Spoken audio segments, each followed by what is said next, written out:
The voice of the sea speaks to the soul of geopolitics, but the oceans are in the worst condition they've ever been. Plastic pollution is coated on the ocean floor, fishing industries are draining the marine resources while creating tremendous waste in the process. Our oceans contain 99% of the living space on the planet, and our atmosphere and the climate rely on them.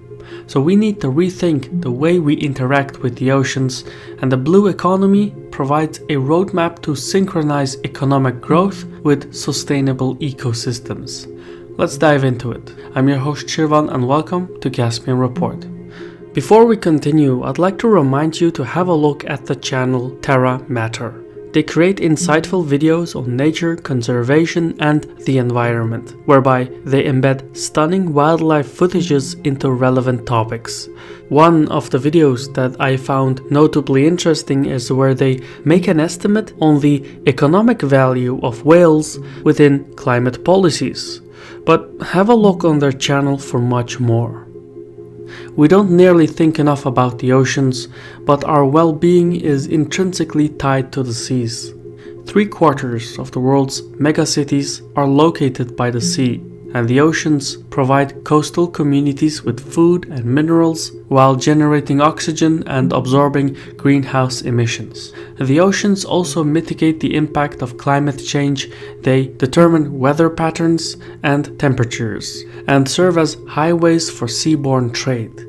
Roughly 90% of the volume of world trade is carried by sea, and the international supply chains that link ports and communities are essential for those who seek to gain access to global markets. However, our relationship with the oceans and how people exploit its resources is evolving in significant ways. As the human population continues to increase, our terrestrial reserves will come under stress, and we will increasingly turn to the oceans as a source of protein, energy, as well as non-market goods and services.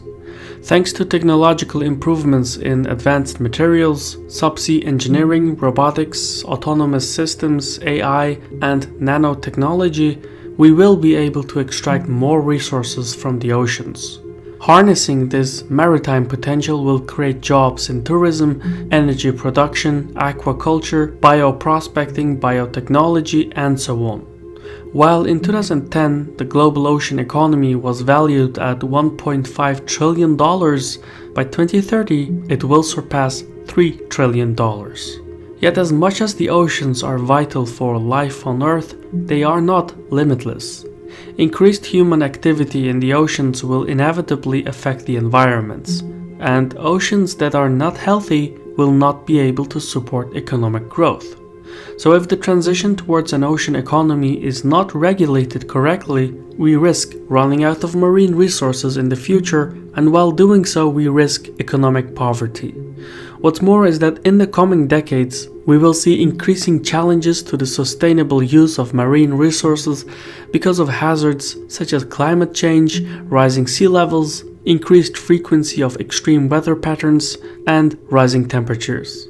Ocean-related sectors are going to be affected either directly or indirectly. And these include fisheries, aquaculture, tourism, but also marine infrastructure, which will carry far-reaching consequences for international shipping. So the changing oceans will affect nearly all nations, small and big.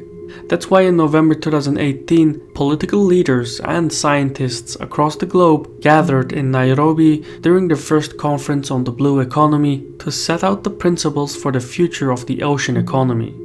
2 points can be taken from this conference. Firstly, the only way to ensure a prosperous ocean economy is by promoting sustainability in addition to economic growth.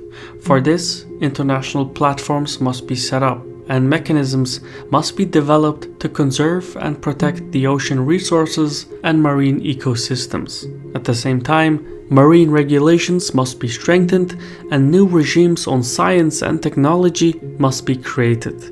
Basically, to maintain a prosperous ocean economy, the ecosystem must remain healthy. The second point of the blue economy is that the sustainable management of ocean resources will mandate collaboration across nations as well as public and private sectors on a scale that has not previously been achieved. Since about 3 billion people around the world depend on marine biodiversity for their livelihood, the only way to ensure a sustainable ocean economy is by reaching an international consensus. So, at its core, the blue economy seeks to establish an international platform with cooperative regimes to protect the environment so that the oceans remain a source of food, jobs, and stability for future generations. Now, technically, the blue economy holds the same principles and goals as the green economy, which seeks to reduce environmental risk. It's a commendable plan, but in practice, the green economy remains wildly wasteful, because many of the industries are well entrenched in their way of doing business. It's difficult to implement and enforce revolutionary change across nations and across public and private sectors. The blue economy, however, provides a new kind of economy that can be appropriately designed from the ground up. Currently, the ocean economy employs about 1% of the global workforce and contributes about 2.5% of the gross value added to the global economy. In the coming decades, these numbers will continue to grow, which means that the ocean economy is still in its cradle.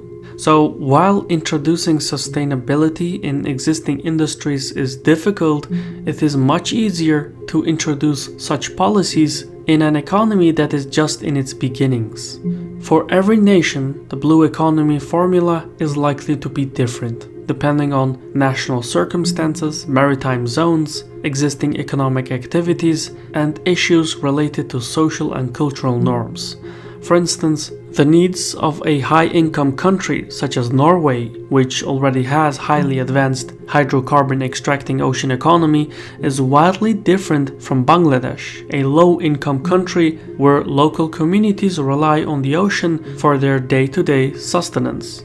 Not to mention the specific needs of small island nations, which often lack the capacities to efficiently exploit their disproportionately large exclusive economic zones. Each country will thus need to draft its vision for a sustainable ocean economy, but in each case, the policy has to be low carbon, efficient, and clean.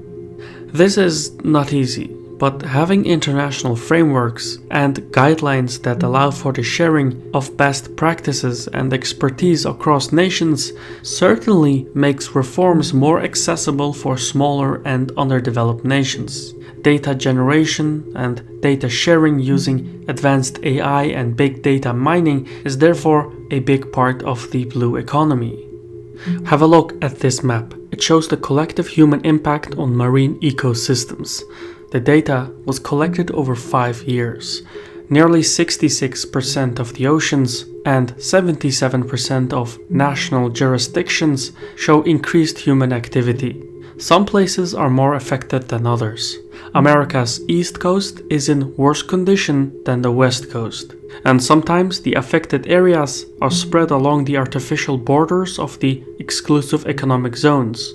Poor planning in Sri Lanka's exclusive economic zone has made its waters far more polluted than in the Maldives.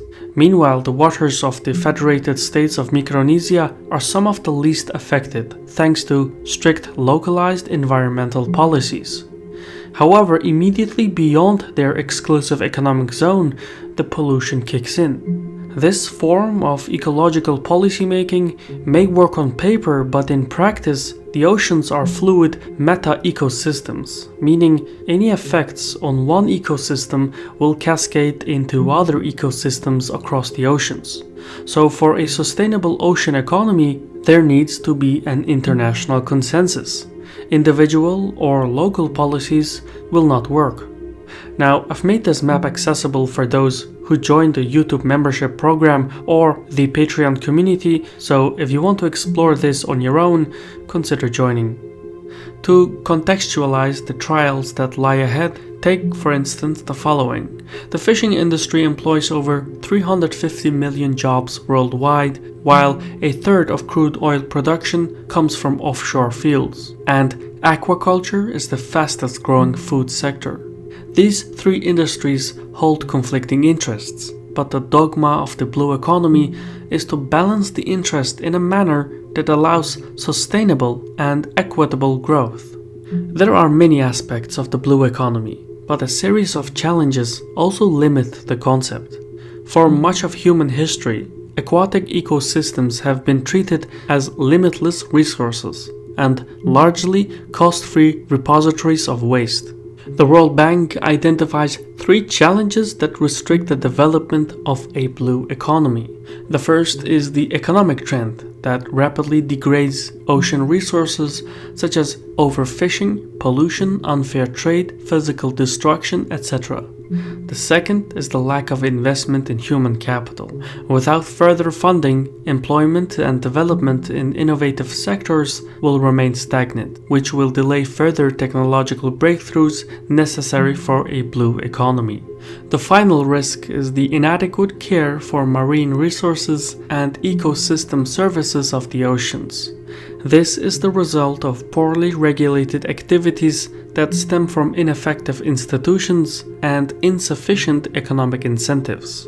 Only by addressing these risks can nations around the world truly tap into the economic wealth offered by the oceans. And perhaps none said it better than French explorer and filmmaker Jacques Cousteau. For most of history, man has had to fight nature to survive. In this century, he is beginning to realize that in order to survive, he must protect it. I've been your host Shivan from CaspianReport. Remember to hit the like button, comment and subscribe. Thank you for watching and Sahol.